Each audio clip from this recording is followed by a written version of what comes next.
This is East Carolina Hall of Famer and Utah Jazz first-round draft pick Blue Edwards. You're listening to Pirate Basketball Overtime on the Sports Objective, your home for the best East Carolina hoops coverage.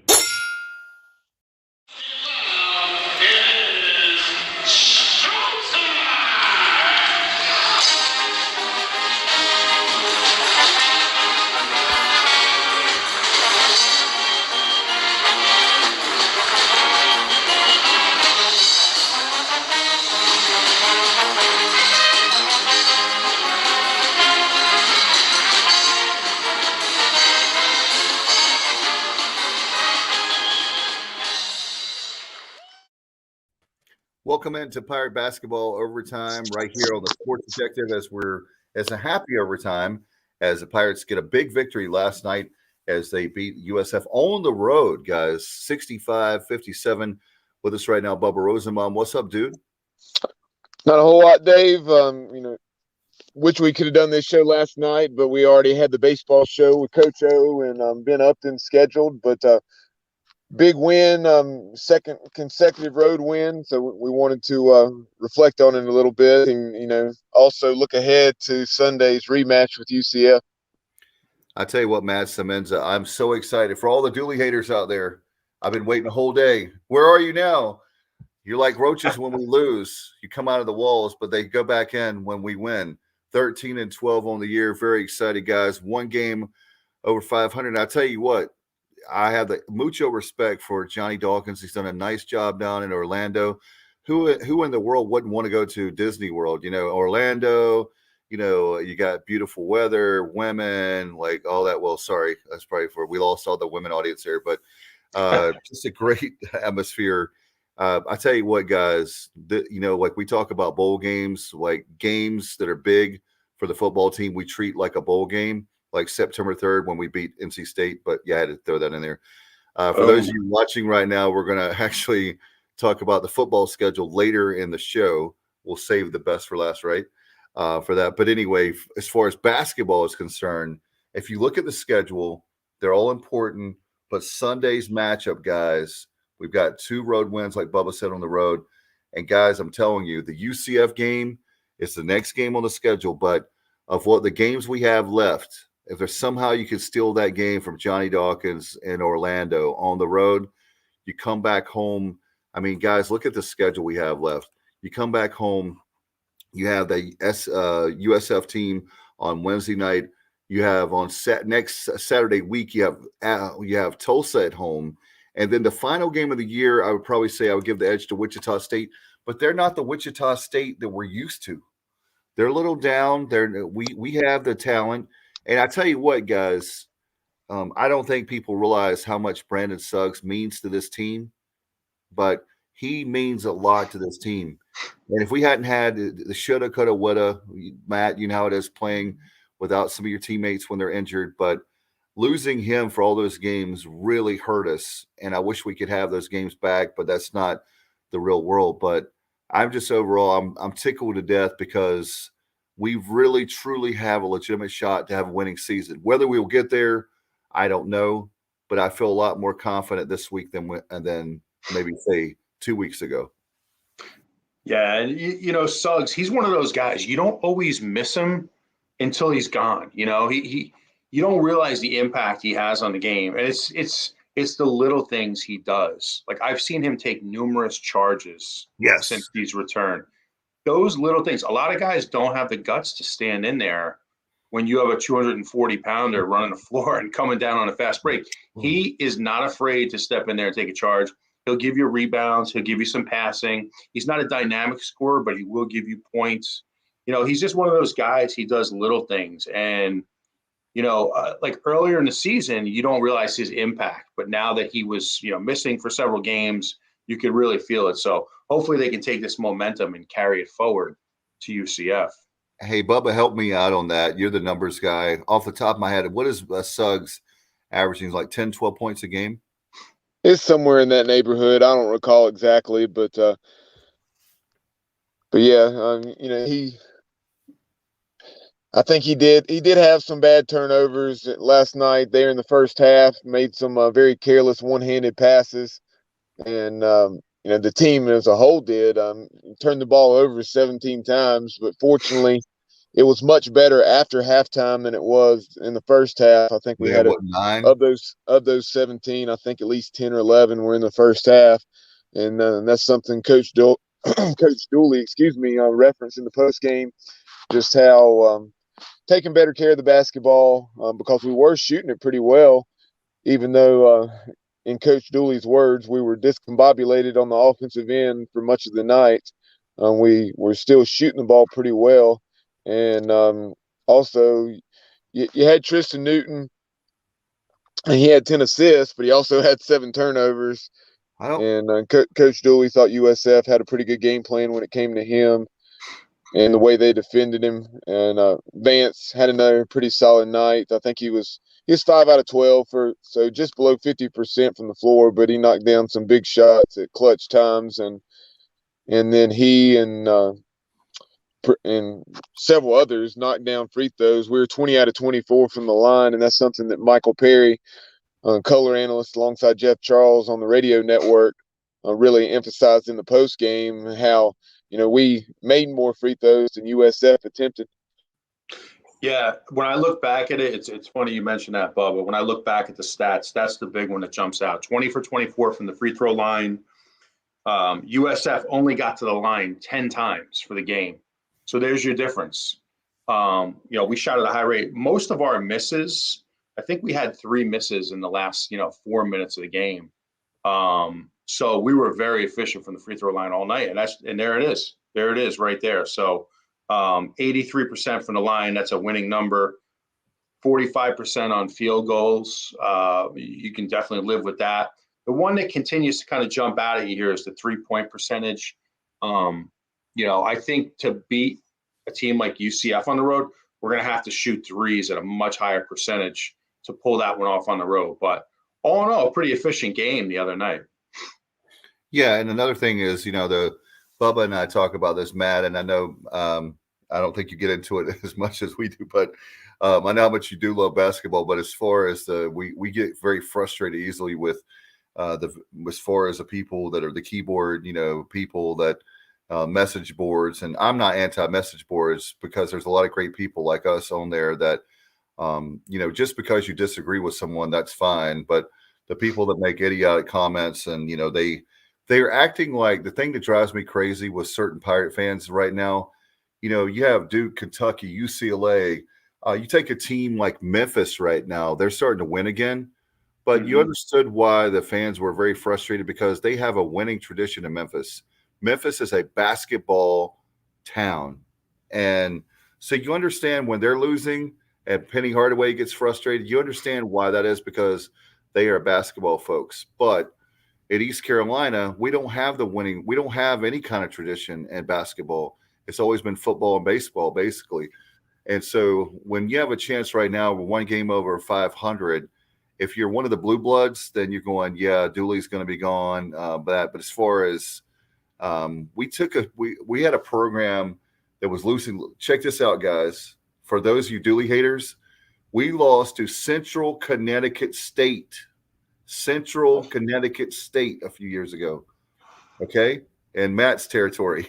that hurts me more, I think, probably than anybody living in Connecticut. So let me just jump in there. That I remember watching that. I was not to cut off your train of thought here. But I have a lot of friends who went to Central Connecticut State. And let me tell you, I didn't hear the end of that one for a long time. So anyway. Yeah, just want to remind you, you have to know, my parents said, don't forget where you came from. The APR was terrible. We were a joke. The program now is at a point where we're competitive. There's games that we should win. We're not. Where there's games we probably shouldn't win. We are. Last night was a 50-50 game, and we won it. And I think UCF is a better team than us. Tremendous coach with Johnny Dawkins, of course, player of the year in 1986 with Duke. Took Coach K to the first, Final Four and all that with Duke. But he's done a nice job at UCF. And I think that that's going to be a tough game for us to win. We're going to have to play out of our mind. Like you said, the 3-point shooting has got to be on. And Guys, maybe I'm off on this, and Pays and Charles and Craig, you guys that are chiming in on Facebook and YouTube, help me out.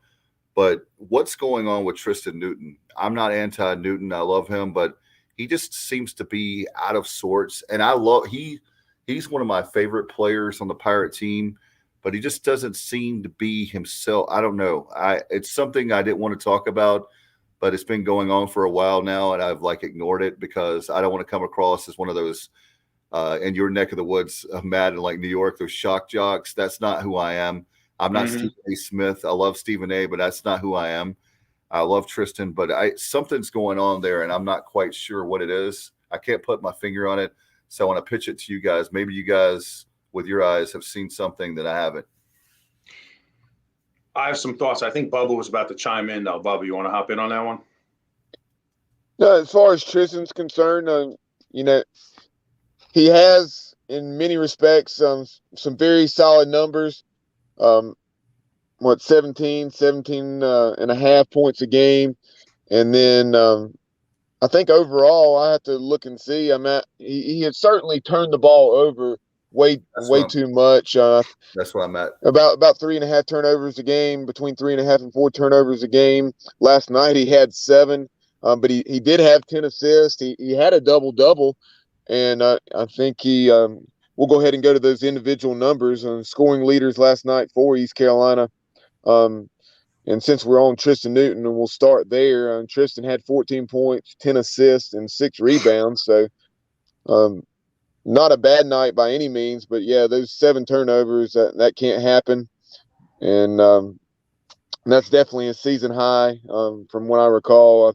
I know he's had other games where he's had 4 and 5, which is too many, but also Vance Jackson last night, 16 points, 4 rebounds in 33 minutes. We mentioned the Sugg boat earlier, as he was dubbed by Chandler Honeycutt at Pirate Radio.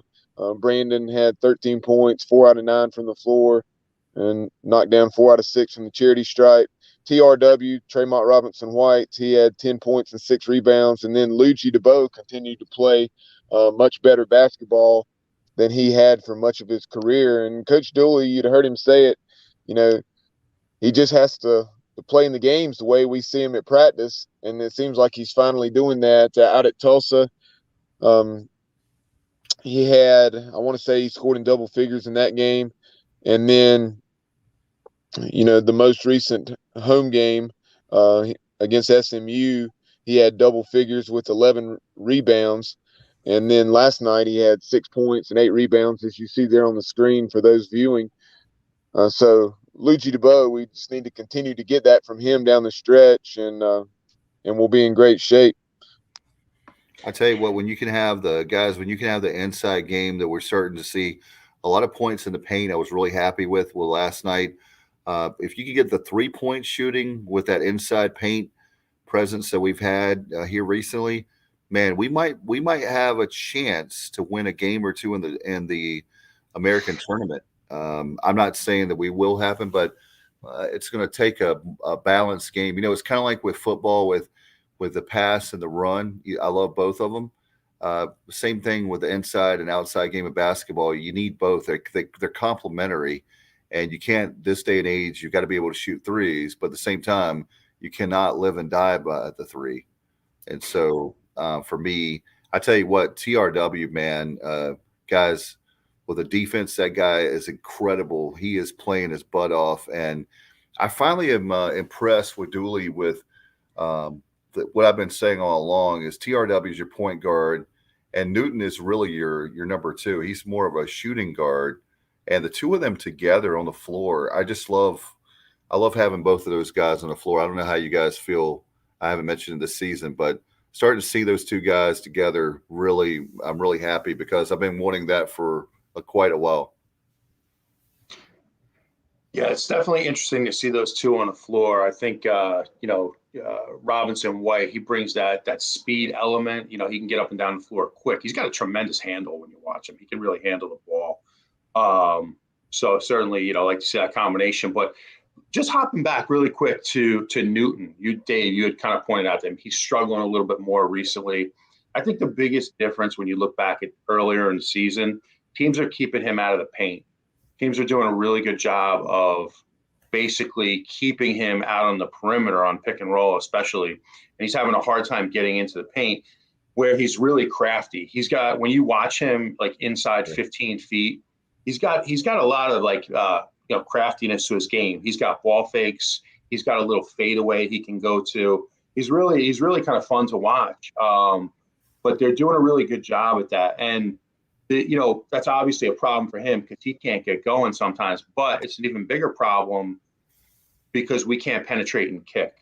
So we're a little easier to defend on the perimeter. So I think if we can find ways to get him into the paint a little bit more, it opens up everything. It opens up the penetrating kick out to guys like Vance Jackson on the perimeter, and it'll really help us. I think that's another thing you got to really look at when we get into these games against teams like UCF and Wichita State, and we're struggling to score points. Like how do we come up with some baskets? If you can get into the paint, it makes all the difference in the world. So I think teams are just defending him different. They know he's kind of the go-to guy, and they're making a concerted effort to keep him on the perimeter. Yeah, they're taking him out of the game, right, Bub? I mean, that was my one of my observations is maybe you say, hey, if we're going to lose to East Carolina, we're going to take Newton out and take our chances on some of the other players. Because he had some games where he gets 25, 30 points. You can't have Newton if you're playing against East Carolina. You can't have Newton score 25 or 30 against you, no matter how great, unless you're Houston. But I tell you what, coming down the stretch, these are some crucial games.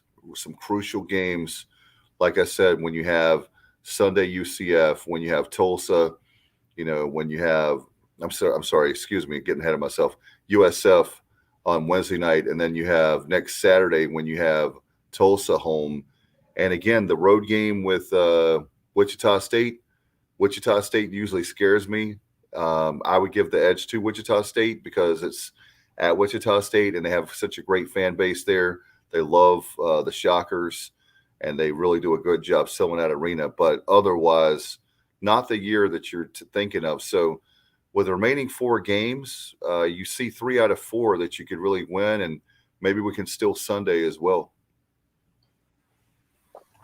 Yeah, that Wichita State game, USF went out there and at Wichita and lost by 3 points and had an opportunity to win. And we've historically played pretty well out there. You think back to that game, I guess it's a couple years ago now when Cliff Godwin made the trip and really played well that day, and just didn't make the plays down the stretch. But if we play the way we can play, and that's definitely a game that is there for the taking. And that's why I say it would not shock me at all to see us get to 16 wins or maybe even more, win a game or 2 in the tournament. But, going back to some of the team numbers from yesterday, we talked about how Coach Dooley said we shot pretty well. Finished the game 45.5%, 20 out of 44. But you notice, and part of it was because we were shooting, it was 2 things. USF had those 17 more attempts because we shot a lot more free throws than they did. And then also look at that, 17 turnovers as opposed to 10 for the Bulls. So we were able to overcome that 17 turnover number because of our proficiency from the charity stripe. And then also we held a nice edge, 37-29 on the glass. And then USF, and during the first half, I know we were talking about this in our group text, and just the way they were knocking down 3 after 3, and they were the worst 3-point shooting team in the country. And then they had just actually made 8 against Tulane, and then they knocked down 6 in the first half last night. And I was like, where in the world is this coming from? But they cooled off severely in the second half and only knocked down 2. Yeah, that was to me in the first half. That was a storyline for them was the very fact of those 3-pointers, because like you said, Bubba, I did not see that coming. ironically, I thought we would shoot the three better, like in the first half, So I'm thinking, okay, we're going to shoot threes pretty well. They're probably going to get a whole bunch of points in the paint. It seemed like it was the reverse. We did better in the paint, and they did better with the three ball. So that's why you play the games, right? You don't know what to expect, and that really caught me off guard. And that's the awesome thing about college basketball, more than any other sport. It's kind of a night to night situation where, a team can get hot or they can go cold. Anything can really happen. You really always have a chance to win if you come ready to play. So that's why I'm pretty optimistic about Sunday. It's going to be a tough out, but if we come ready to play, if we're shooting well, we could definitely get that game. And I think looking back on the other night, we were very efficient. We didn't wow anybody offensively. We weren't like incredibly dynamic, but we were efficient, and we took what was available. I'm sure Coach Dooley is looking at some of those late turnovers, because we really could have run away with that game. Yeah. Could have opened it up, maybe 15, 17 points. If we can clean some of those things up, I think we could see what happens here. It's going to be an interesting, ending to the season. I was listening to the radio broadcast, and I tell you what was frustrating to me, guys, as Bubba knows, one of the stats that I pay close attention to, I always say as a coach, the difference between a good team and a great team is free throws. Well, overall, we did great. I'm not saying I'm not critical, because there was a time in our recent and not so recent past that our free throw shooting was god awful. And yes, I just said that. But man, we missed. There was 2 different times back to back where we only got 1 out of 2. We were in the double. Thank God we were in the double bonus. We got at least a point each time. But instead of getting 4 points, we only got 2 points, and we allowed them. You're talking about allowing them to get back, to stay in the game. Those kind of things when you're only getting 1 point and they might get 2 or 3 on their end. I'm not a mathematician like Bubba, but I'm smart enough to figure out that they cut it to what, Bubba, 4 points? Hey, but overall, we shot free throws great. I mean, we were 20 out of 24. We're 83% from the line. I'm not complaining. I'm just saying that we needed both those, and that's one thing that Tristan Newton, man, he has ice in his veins. What is it, 86% from the line? I mean, I don't even think did he miss a free throw last night? I don't remember I don't think he did. But I mean, that's one area that he's still way, way, way, way above average. I think at one point, Bubba, he was second in the league for free throw shooting. I don't know if he still is, but something like 86% from the line. I mean, I'm not complaining about the free throw shooting. I'm just saying, when Matt was talking about pulling away from the game, those little things like that, where you're missing the front end, it's a double bonus, yes, but that's those points. When we have these 50-50 games that we're competitive now, that's the difference between winning and losing. It's razor thin margins. Oh yeah, when we were up 10 with 55 seconds left, I've seen too much Pirate basketball through the years to turn off the TV. Amen, brother. And not just Pirate basketball. I've seen too much basketball in general. I mean, stuff can happen. I mean, you remember that Duke Maryland game from several years ago where Duke came back from down 10. I guess it was. I don't know whether it was Cole Fieldhouse or the Comcast Center at that point, but whatever. It was at Maryland, and that was a tremendous comeback. The miracle minute. You know what happened? I can tell you what happened. I was at a bar that night, and I was living in Nags Head, and I'm at the bar, and they had the game on, and I was like, "Wow, Duke's gonna lose this one, right?" And what happened was, it's about a minute to go, and Jay Williams has a morning show on ESPN now, the analyst. What happened was, all of a sudden, the Maryland students started clapping their hands and chanting, "Overrated, overrated." And he literally went off and took over the game, what they call the miracle minute for that game. But that was back in 2001. I'll never forget it because, I mean, who saw that coming? But you're absolutely right, Bub. I mean, the thing about basketball is that it can change, the momentum can change so fast, probably faster than, I mean, what other sport can it change that fast? For the matter of seconds, you can go from feeling comfortable to you're sweating. You're like, oh my God, it seems like that last night's game, like the last like 2 minutes of the game feels like an hour. I'm like, come on. Like why does the clock is stopping 59 seconds and then it's 30 seconds? I'm like, hurry up. Yeah, I have like I'm scarred big time when it comes to like the last few minutes of basketball games. Not only being an ECU fan, but guys, I'm a Knicks fan. And so I have Reggie Miller flashbacks in my head all the time. Like it never leaves me. I'm picturing like Spike Lee on the sideline egging on Reggie Miller. I want to go tackle Spike. Shut up. But and I'll tell you something, like not to bore you guys with Knicks stuff, but in the last 2 weeks, the Knicks have blown 4 20-point leads. What was the 28-point lead the other night? 28-point lead against the Brooklyn Nets, who didn't have Durant, didn't have Kyrie. Harden had been traded. I mean, they were playing with like second and third stringers. They go into Madison Square Garden down 28, down 18 in the fourth quarter, and win the game. It's just like the way it is now in basketball, these guys shoot threes at such a high rate, even in college.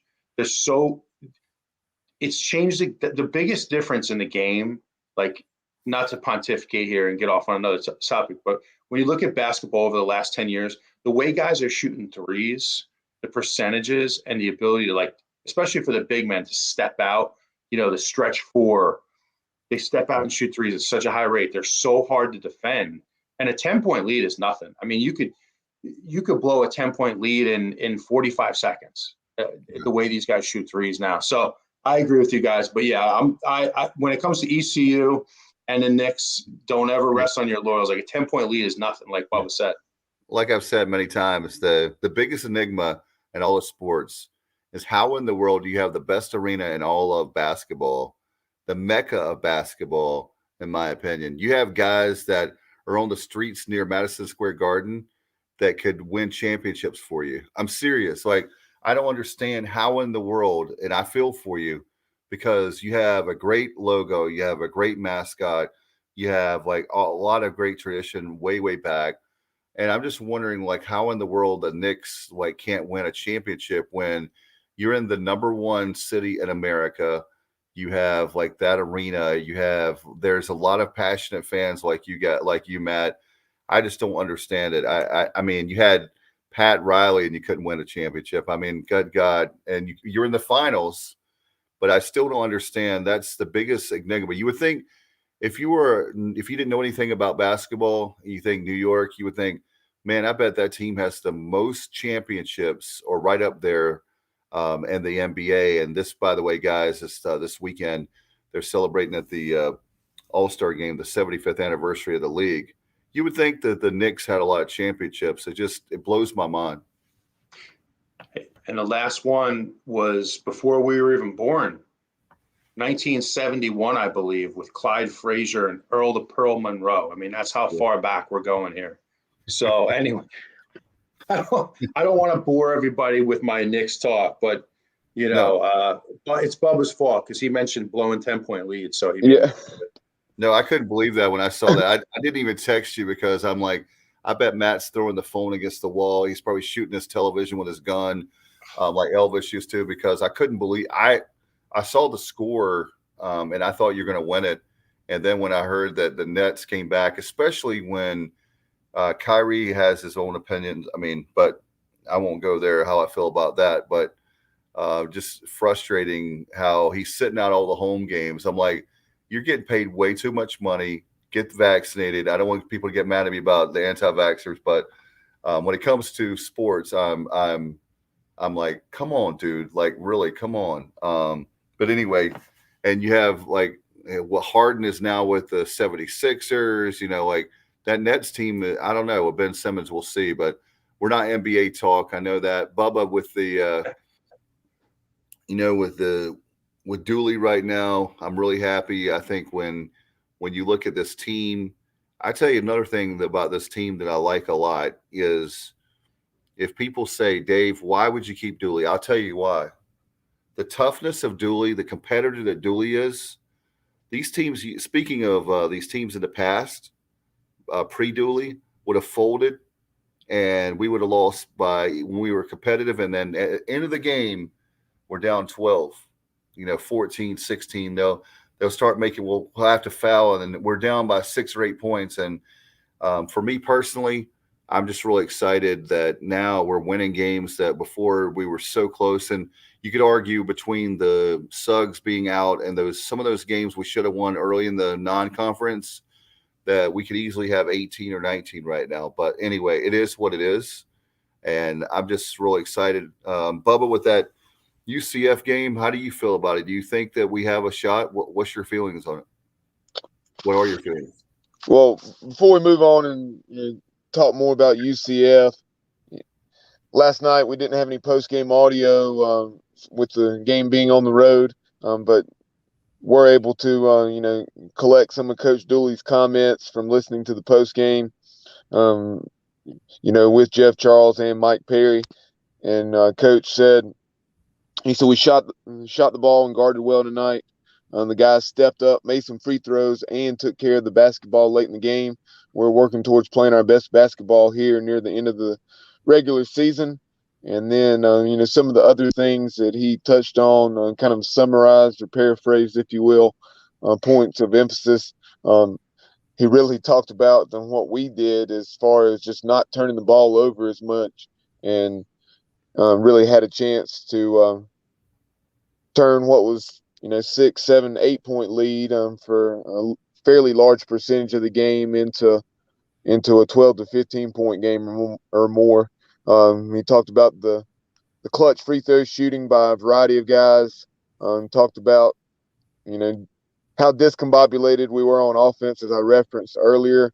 He said that USF, when they hard hedged on the ball screens against Tristan Newton, that they did an excellent job there. Thought they had an excellent game plan. And then even though he didn't have big statistics on the night, Alexis Reyes had a big offensive rebound there in the second half. Yeah, he did. And, Matt, I'm happy with – that's another thing you can talk about a coach, no matter what sport it is, the recruiting. When you look at these kids that are coming out, I tell you what, that Felton kid is definitely – he can play on my team anytime. I really like his play. I like the kind of guy, the dribble drive. I like the aggressive guys, a guy like a guard that can shoot a three. But I like Tristan Newton, you were talking about earlier. I like a guy that can take it to the basket and be aggressive. I think that's one part of the basketball game. Of course, I love threes. I love them, but it's too finesse for me. I like a guy that's a blue-collar guy. Take it and, stuff it, like stuff it in your face. That's my kind of player. And Felton, to me, has really made me really happy to see that that we have a future with. The same thing with Reyes. I think he's going to be tremendous. And I hope I'm right, and that Dooley will be back, and that, guys, we'll have Winston Tabbs back. I hope that he is back and that we have him where he can play at his ability. We won't have Vance Jackson or J.J. Miles and those guys back that are seniors, but I'm really excited about our future, because you look at the guys that we had freshmen this year, look at the recruits we have coming in next year. You look at the transfer portal. I mean, Dooley never sleeps. The guy never sleeps. I think that he must have like 3-4 hours of sleep is probably all he's getting right now. But I'm really tickled about the future. And my coach in baseball used to say, God rest his soul, he passed away last year. But he always used to say, finish strong. And that's what I hope for the Pirates, is we finish strong, because that'll be great going into the next season. Yeah, no doubt. And, you just kind of feel for Dooley, like Vance Jackson, you just wish he had another year here at East Carolina, because, it's so hard to turn over your roster this much every year. And, you get a guy like him where sometimes it looks like he's really not doing much. And then quietly, you look up at the stat sheet and he's got 15, 16 points. And you're like, where did this come from? He's kind of like one of those guys, but you wish you had him for another year to really build on it. And then maybe you can go out and add another player like him in the transfer portal, add some more length. But I think that's the hardest thing when you're for Joe Dooley. It's like how do you now go back so quickly into the portal and replace a guy like that in the offseason? And then at the same time, you need to hope and pray that, and I'm not suggesting, this is just a hypothetical. You got to hope and pray that a guy like Tristan Newton doesn't consider options at other schools around the country. You got to keep this roster together and build on it. So it's a tough time to be in some ways, a tough time to be a Division I basketball coach. Well, that's why you lost Roy Williams for this year. And next year you won't have Mike Krzyzewski, 2 Hall of Famers, because they're like, hey, man, I'm getting out of here. You have to constantly recruit the guys on your team, and you have to do the transfer portal, and you have to – there's a lot of elements there. And then having the name, image, and likeness, hopefully we can get I hate to bring Congress in this mix, but not to talk politics, other to say we're going to have national legislation, because the NIL is such a wild, wild west for many ways, and we're not going to get off the tangent, but that's another piece that, I don't know. We'll see how that plays out for all the sports, but basketball is one that, you take a Tristan Newton, who's from Texas. What if he goes to Houston? What if he goes to Texas, the Longhorns? You can think about all the schools in the Big 12 that could use a Tristan Newton that come to mind. But you make a great point with that, Matt.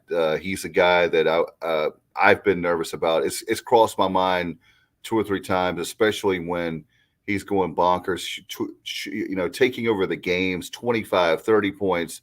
And he had moments where, especially early in the season. And I think another thing too with Tristan, one thing I failed to mention early on is that the competition now at the American level, when you have a Houston, Cincinnati, Memphis, when you start naming those, look at Tulane. Tulane has Coach Hunter's a great program now. Not great, but they're improving. Their improvement is great compared to where they were. So you start seeing a lot of those schools are better, and we're better. We're a lot better than what we were, and we're going to be even better, I think, in the next year or two. So I know that we'll see how things play out with Dooley. We'll see how things play out the rest of the season. But, Bubba, unless they lose all 4, I can't imagine Dooley not being back unless he decides that – I think the only way Dooley's not back next year, I'll say this, is if he chooses not to be back. That's what I think. I don't think that Gilbert is going to pull the trigger on a guy that the team is better and the program is better than it was. There's no question about it. Yeah. Yeah, it'll be interesting to see, how everything unfolds. Honestly, at this point, with no inside knowledge, you hate to speculate on something like that, but you have heard that from different places that cover the program pretty closely, that they have heard that could be a possibility. So we shall see. But my biggest thing is, hey, if something like that happens, if Coach Dooley elects to go in another direction, then obviously, thanks for everything you've done, and we'd wish him well, and no hard feelings. But at the same time, just pull for the Pirates down the stretch, and there's no need to constantly regurgitate. Some of these people, it's almost like they want us to lose because it's going to back their agenda, because they want to get Joe out and get somebody else in. If he needs to be fired, then I think it's not always going to be crystal clear, like it is with some coaching changes, but just see how the stretch goes with these 4 games, and then whatever we play in the tournament. And, if the wheels fall off, then maybe a change needs to be made. But right now, that's not the case. You don't see a team that's given up. And some people will say, well, USF and Tulsa are horrible. And well, those are games we used to lose to. And yes, they are not good basketball teams. There's no sugarcoating that. But at the same time, down through the years, we haven't been a good basketball team either, and we struggled to beat anybody, no matter how bad they were, for the majority of our history. So it's all about taking steps. I mean, much like last year when football won down at South Florida, was that a big win in terms of, beating a quality opponent? No, but South Florida had dominated us for our history. And in the course of our program's development, that was a big win, us beating South Florida. Yes. So that's where I'm coming from with some of the things that I've put out there on social media and otherwise, as far as our record in non-conference play. Yes, our schedule is pretty soft. There's no denying that, but we've played pretty soft schedules in our past and not gone 15-3 over a 2-year stretch. And so that's Central kind of Connecticut State. yeah, that's where I'm coming from. And just when you have the Dooley haters, just say the three. I mean, that was embarrassing, real embarrassing. And and it's not like that's happened quite a bit in our history, where we lose games we shouldn't lose, but like Division II games, things like that. It's embarrassing, but hey, that's my point. I love our good friend Alan Vick says if the team finishes over 500 this year with the competition and everything going on, we should throw Dooley a parade and declare Joe Dooley Day in Greenville. I agree with him because, I mean, winning seasons are hard to come by. I mean, that's what I'm going at. It's not like this team was let's say that hypothetically this would be our third winning season in 25 years. Third winning season in a quarter century. That's just, and that's where I'm coming from. I'm not acting like, we just missed a couple of very big opportunities, great, what would have been very solid wins over Oklahoma and Davidson. Those are the wins that all of us are wanting, but at the same time, we're progressing, and slowly but surely, not as fast as anybody wants, but we're starting to win some of those games that you feel like we should win, be it those non-conference games or be it games like last night against USF or that game on the road against Tulsa. Because Tulsa, yes, their record is very poor, but they're a much better basketball team than USF, and Tulsa nearly. And then they gave Houston a very pretty close contested game. I think maybe 10 points or something like that at Houston. The thing is that, there's no magic wand here at East Carolina when it comes to basketball. We're not going to go out and have a recruiting class with Zion Williamson, right, RJ Barrett, and Cam Reddish. It's not going to happen here. There is no magic wand. So you're always in a process where you're building. And like, what I really want to see is the true sign of when a coach has lost a team. And I certainly don't think he has. It's sort of been proven over the last week with 2 road wins. But you can see the body language on the floor. And like, what I want to see on Sunday at UCF, even if we lose that game, I want to see guys fighting. I want to see guys diving on the floor for 50-50 balls. yes, Getting dirty. Get your hands dirty, rebound, play tough defense. Think about how you're finishing the season. And, even if you go down there, and don't get me wrong, I'm not into moral victories or anything like that, but when you're evaluating this coach down the stretch, you got to really look at how hard this team plays. So you really want to see that, especially on Sunday, because it's going to be a tall order to go down there and get a win. So you want to see these guys just play like animals, man. Get on the floor, win 50-50 balls, get dirty, rebound, contest every single shot. Get out, because what UCF does, they can really spread you, and they can shoot threes at a high rate, as we saw in the last 5 minutes in Greenville when they played us. So we need to contest every single shot, and let's see what happens. But that's one of the big things I'm looking for here from this team down the stretch. Hey, Bubba, with that very fact that Matt, you're making a great point with that, because for me, Bubba, when you're looking at the games that really hurt, you're talking about the Oklahoma game, you talk about the Davidson game, the Liberty game. Guess what, folks? The only game, and we've you look at the body of work this season. The only game we had no chance is a Houston game, and that Houston team, they're probably at least Elite Eight team again this year. Who knows? They might make the Final Four, but they are a really good basketball team. And guess what? They were really, let's just be honest, they were really pissed that we that we knocked them off last year. And you know that Sampson, be the competitor he is, circled that team as a team from North Carolina. He's from North Carolina. He has a vacation home here in North Carolina, comes back during the offseason. He wanted that win really, really bad, and they made damn sure. I was so frustrated with that game because I was worried about that. What I feared is exactly what happened. But that's the only game that we were embarrassed. The only game that comes to mind. I can't think of any other game. Every game we've had a chance to win. Again, you're right, Matt. No moral victories. But when you consider this program, how bad we've been, we have no tradition. Those of us that are college basketball fans, we want so desperately for our alma mater. If you're in Pirate Nation, you want us to win so bad. We're kind of like to me, Matt, we're kind of like the Chicago Cubs of the past, that they were so bad. You loved them, but they were so bad.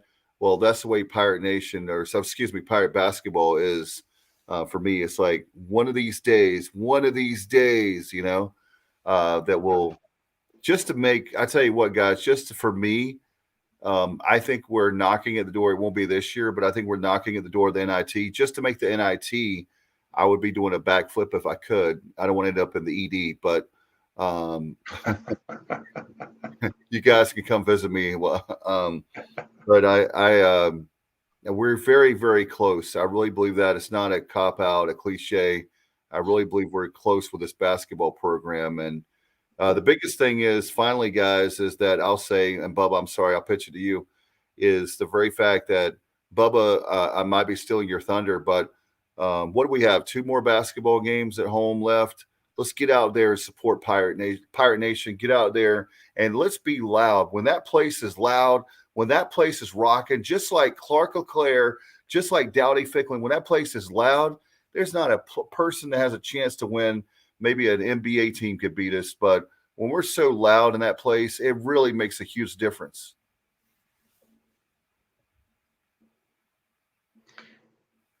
I thought Bubba was going to say something, so I stopped.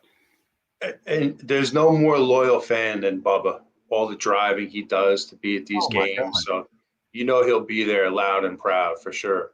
Yeah, I tell you what, I don't know who's louder, him or his dad. I think his dad, maybe Gary with the jungle calls. If you've ever wanted to be entertained at a ball game, you need to sit with his dad. His dad, Bubba's awesome, obviously, but his dad is very entertaining at the ball games. I love it. Really? Okay. All right. Yeah, you have to sit with Bubba's dad, Gary Rosenbaum. Yeah, I will definitely put that one in the memory bank. Bubba, hopefully. Can we do like a YouTube documentary or can you do like a video and put it up on YouTube? I think the fans of our show would love to see it. Yeah, Craig said that Bubba didn't fall asleep. He's not asleep yet. No, I'm here. I didn't know why you thought I was about to chime in, but I was gonna, whenever you were finished, gonna get to some of these comments. Yeah, go for it. Like Craig said, and he said some fans, you're not gonna please regardless. And look at some of these comments after today's baseball game, as the Pirates lost to Bryant 10-2.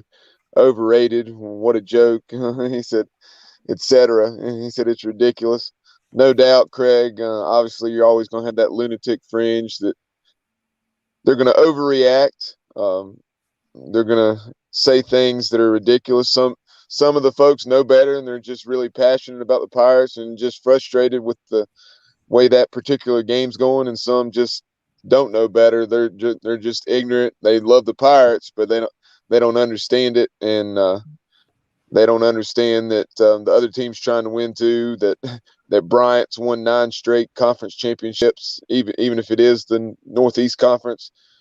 Bryant's a quality baseball program, and but at the same time, you saw Cliff Godwin after that game. He apologized to Pirate Nation. I expect us to come out and take care of business these next couple of days. It's not going to be easy, but I really think we can still come out and win the series, and And I mean, we've seen it through the years in baseball. Remember, these years where we've hosted. You've had losses to an Air Force or whomever. It's going to happen. I know North Carolina one year. I hate to bring them up, but one year when they went to Omaha, they lost to Campbell, and we lost to Campbell that year. We were a super regional team, and you know how many games Campbell won that year? It was something like 8, and 2 of their wins were over North Carolina and East Carolina. So it's just Yeah. part of it. It sucks, but it's nothing to freak out about. Yeah, we lost. Alan Vick also chimed in, said, think about when we beat Marquette, beating State in December of 07. One of the best college basketball atmospheres he's ever been a part of. And I've been to a lot of games. Nothing compares to Minji's when it's rocking. That's always been my thing, Alan. If we can find a way to put a quality product on the court consistently, the nation and them finding out about Minji's Coliseum and seeing it game in, game out, be what it's been on those isolated occasions. I hope, and I really think someday we're going to make that happen. Yeah, you're looking at right now, guys, where you think about Suggs doesn't go down, the same thing with that. Alan says people that make stupid comments like about today's baseball games don't know whether to wipe their rear ends or they're wind their watch. Yeah, thank you, AV. Always great perspective, great humor. He's the best. You're right. I tell you, this is the thing that Pirate Nation drives me crazy.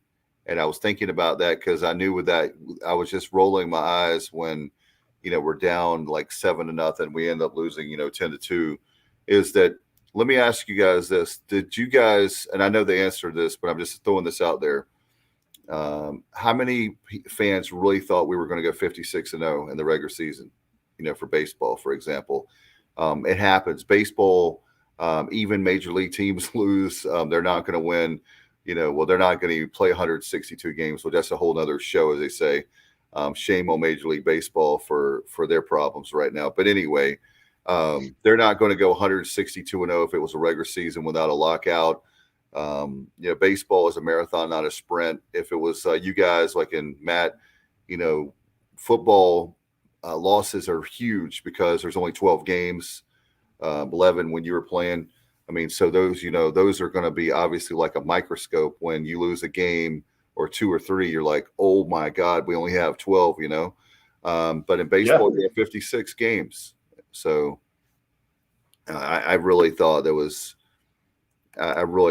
crazy. But before we go, because we talked a lot and we were not planning on being on this long, Matt, I know we're doing a show overtime, but we want to mention about the football schedule that came out and the remaining minutes we have left on the show. I tell you what, I'm going to just put it out there right now. I'm not trash talking, but September 3rd, NC State, you better be treating this like a bowl game. You better take Dave Doran. You better take this game seriously, because if you don't, I really believe there's going to be 51,000 people in there. I think it's going to be rocking. You want to talk about a loud crowd?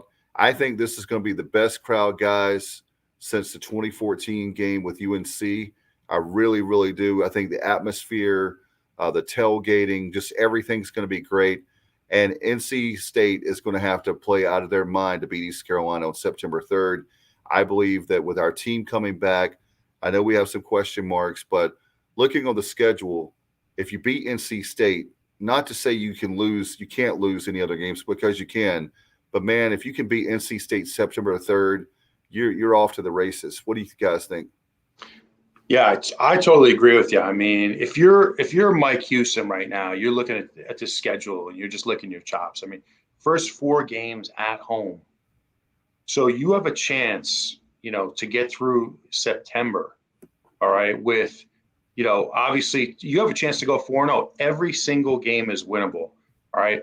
If you were to drop that opener, NC State, you could still come through that month 3-1 and then you're heading into American play at USF, I think is the first game in October. So what a chance to get off to a great start. But I agree, Dave. That stadium's going to be rocking. It's going to be reminiscent of Scotty Moe's first game. Dare I say, Scotty Moe's first game in Dowdy-Ficklin, right, against NC State, where was that his second? Okay, his second game. Western Carolina was the first, but thank you. So we won that game. That was his. That was the highlight of the Scotty Moe era. But that day the crowd was rocking. That was an awesome day in the stadium. So I anticipate the same thing. And like you said, if NC State doesn't come ready to play, they will lose. yeah, it could be a game where they play well, we play well, we could squeak out. It's a fourth quarter game. Either way, we could win it, or we could lose it a close game. But I really believe that game, NC State, I think that our team is really gelling. And I really believe with the Blake Harrell's defense, I really love the best defense we've had in a good while. And I think we're going to be fine on, people are in the panic room about our team. I think we're going to be perfectly fine. I really do. Yeah. Oh, go ahead, Bubba. Yeah, just a few things about the schedule in general. You look at it, and a lot of talk, understandably, has been made about the unorthodox nature of 4 consecutive home games. That is very strange. And I reflected back to, I think it was 2006, Skip Holt's second year. It wasn't to start the season because we were on the road at Navy and on the road at UAB, but then we played 5 consecutive home games that season. So it's something that, given that we have 7 home games and, looking at it on paper, it sounds brutal and it's not ideal by any means in some respects. But I still like the entire schedule because you look at it after you have those first 4 at home, you still have 6 out of your first 8 at home. And then you have a bye mixed in there after the BYU game before your trip to Cincinnati, I think it is. So Yep. It definitely gets very challenging there in late October throughout the remainder of the season. Then you close things out up at Temple. And that game against Temple, it seems like when we play up there, it's either the last game of the season or, one of the last 2 or 3 games of the season. And so now our program's finally progressing to the point where, like Coach Houston said when he took over, he wanted to be in a position, where you had a quality running game and a quality defense to win games in cold weather, and we have that. Oh, no doubt. I tell you what, the momentum, what I'm excited about, guys, everything when you have, I think it's the November 11th, when you have Cincinnati, and then the 19th when you have Houston, and then you have the Temple game is the following week, Thanksgiving week. I just really believe, you look at those last 2 out of 3 games are going to be hard, but think about it. If you have a whole bunch of wins going into those 2 games, you never know what can happen. And, I'm not crazy. I understand the level of the Cincinnati and the Houstons of the world, but we gave Houston fits this year, Cincinnati, you never know. Like we could, say who's to say what's going to happen, but I can promise you, I look at the schedule and a conservative estimate right now, just glancing at the schedule the last 2 days, yesterday and today, I'm going with 8-4, early, way too early predictions. I'm going to 8-4. What do you got? Do you guys have a record? I know I'm crazy for doing that, but that's my gut feeling. I definitely see 8 wins for this team this year. No doubt about it. I absolutely see it. I think the one thing, this schedule is a trade-off in some ways because our bye is very late. That's the one thing that concerns me about it. Mm-hmm. So it's like you're almost like trading off. Do I want these first 4 games at home and then I get a late bye week? So there's a little trade-off there. If we can stay healthy, I think that's the big thing. Like now we should have a lot more depth, here in year 4 with Mike Houston. He's done a great job recruiting, more depth. If we can stay healthy, I think through the first month of the season, at least through the first 5 weeks, then I could definitely see we're going to have a great chance to have an awesome season. But the bye week does come late. That's my only concern looking at the schedule. But I could easily see 8 wins, Dave. Yeah, it does come later than you. It does come later than you would probably like it for sure, Matt. But at least it does come at an opportune time in terms of it being between BYU and Cincinnati, because back-to-back road trips to Provo and then Cincinnati, that would be brutal. So now you at least have that extra time to get ready for the Bearcats coming off the game with BYU. Yeah, you talk about you talk about the trade-off too, Matt, with the 4 games at home. But my God, you have the at BYU, you have the Cincinnati, the Houston game. I mean, out of the last 4 games, you're looking at that. That you start off. I wouldn't say easy, but the fact that the home games, you feel like. I have a feeling that with this team, we know that they're going to be much better this year. I think Holton Ahlers last year. Yes, you've lost some pieces on the wide receiver, but I think we're going to be okay overall. And then with the running game is going to be there, the defense is going to be there. That's what I look at. The defense is going to be even more improved, I think. So for me, there's a lot of those tight games that if you can run the clock like we do, a lot of those 50-50 games we're talking about in basketball.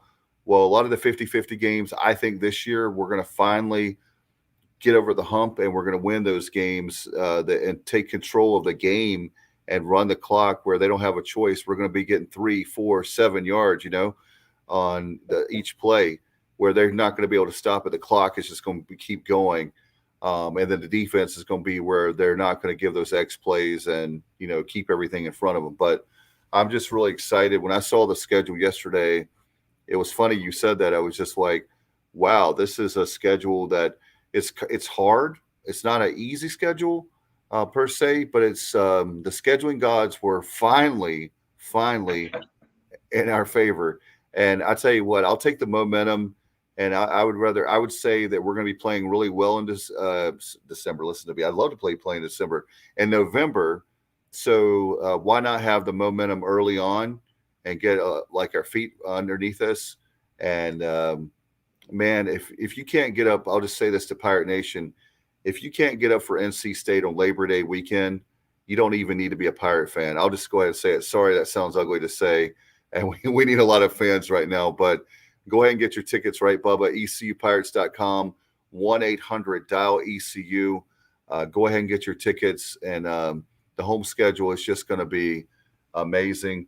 And as we have on the screen for those listening, packages as low as $125. Are you kidding me with that schedule? There are fans right now. I bet you there's some NC State fans that are in Eastern North Carolina. They're going to buy those $125 tickets, season tickets, just so they can see the state game. So you better go ahead and get your tickets now. Guys, I'm very excited about football. Obviously, before we go, Bubba, I know we'll have the overtime for the UCF game on Sunday. Plus, it's going to be a busy day. It's our opening show for Extra Innings, right, Bubba? Yep.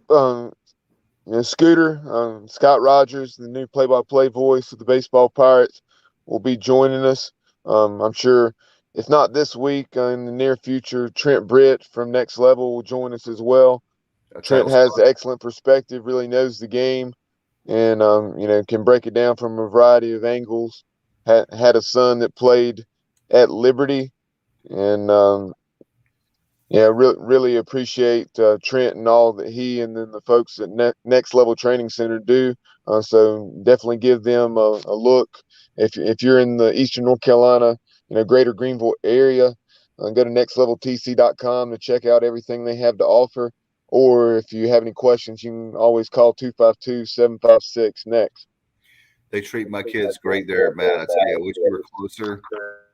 If you get a chance in Greenville, I'll take you when we're hanging out. I'll take you there. The place is if you're a sports fan, you probably go, oh yeah, Next Level says same old. You walk in there and the wow factor is a 10. You're like, how in the world do we have some kind of facility like this in Greenville? It's a hidden gem for people that don't know. Yeah, it's a really nice facility. Awesome. And we're lucky to have it. And people wonder, why is Pitt County, like the baseball is so good in Pitt County?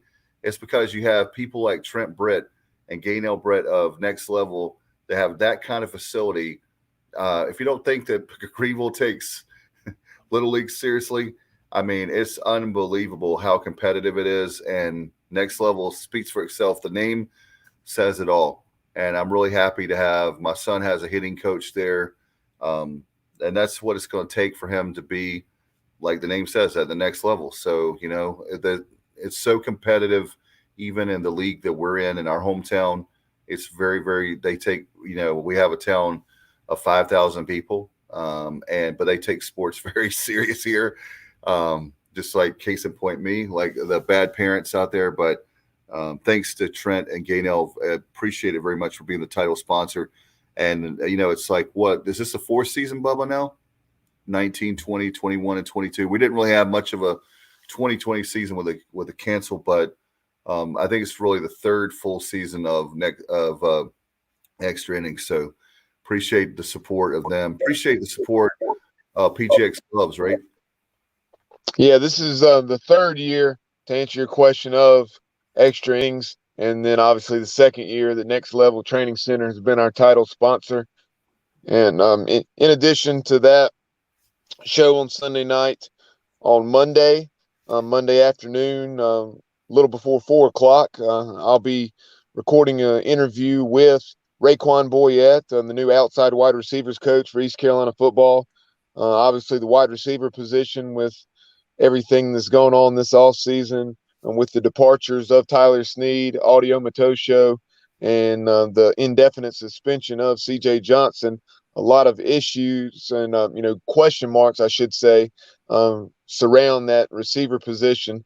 So a lot of talent, I think, is on campus, but some of those guys that are currently in the program are really going to have to step up. Then guys coming in like Jalen Johnson from the University of Georgia have an opportunity. Hey, and that young man won a national championship, but he's looking to show what he can do on a consistent basis and not be just occasionally targeted and more of a blocker. So some of the things we saw that he did in practice, hopefully those will transfer over to the field on Saturday.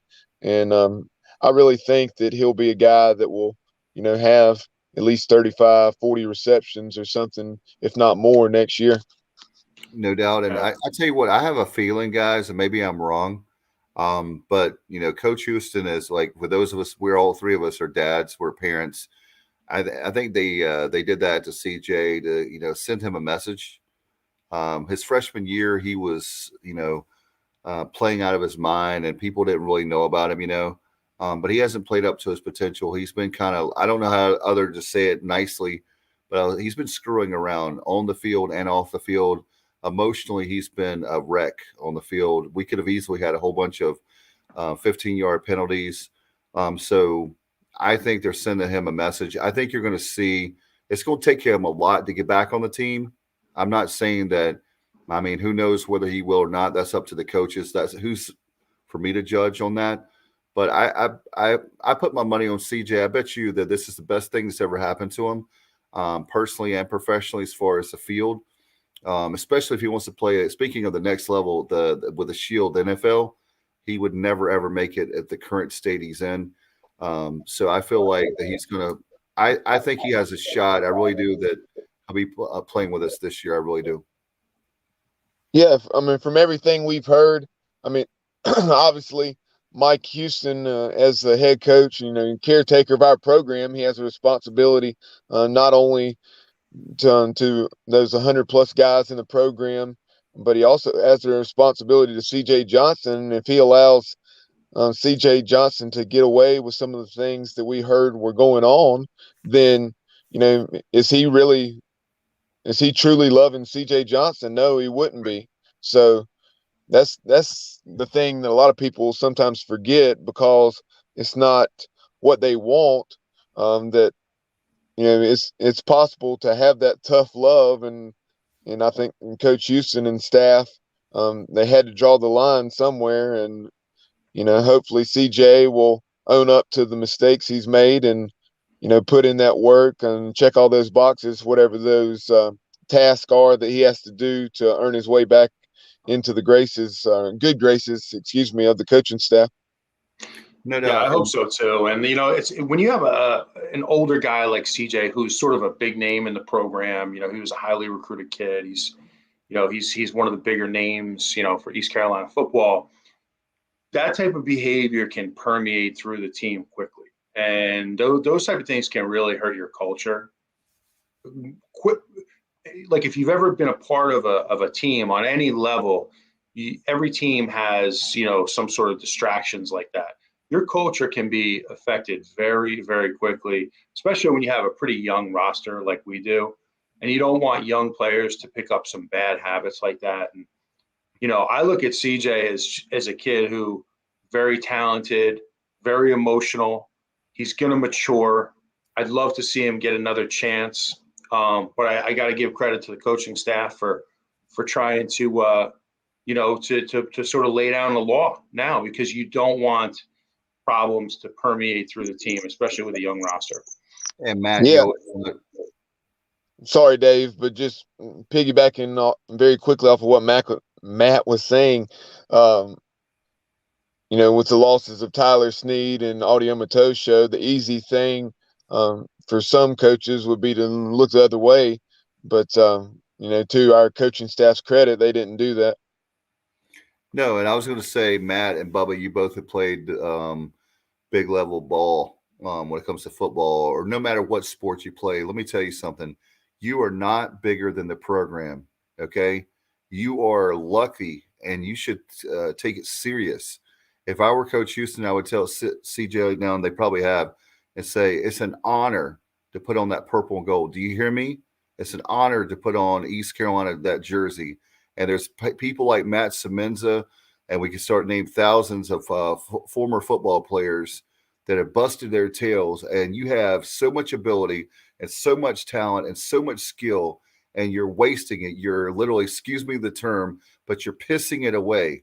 And if you want to make it to the NFL, there's no way in the world right now that CJ Johnson, as much talent as he has, will make the NFL.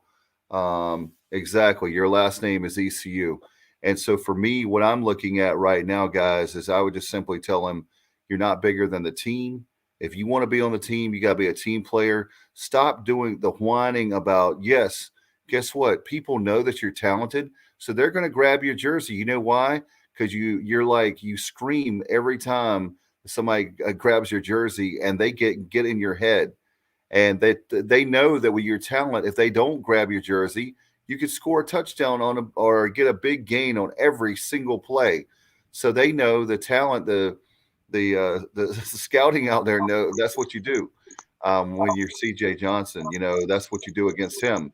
So the first year they didn't know that, but anyway, we'll have more discussions on that with CJ Johnson. I like the kid a lot. I don't want to sound like that I'm anti CJ. You're a dad, Matt. I'm a dad, and I feel like that, even though a weird way, as a dad, I feel like that's what we have to do. Those of us that love the program. Yeah, I think we are, left, Craig. Yeah, we got a lot left. Yeah, we could talk as much as we love Pirate Nation. We can, hey guys, we could raise money for the Pirate Club, couldn't we?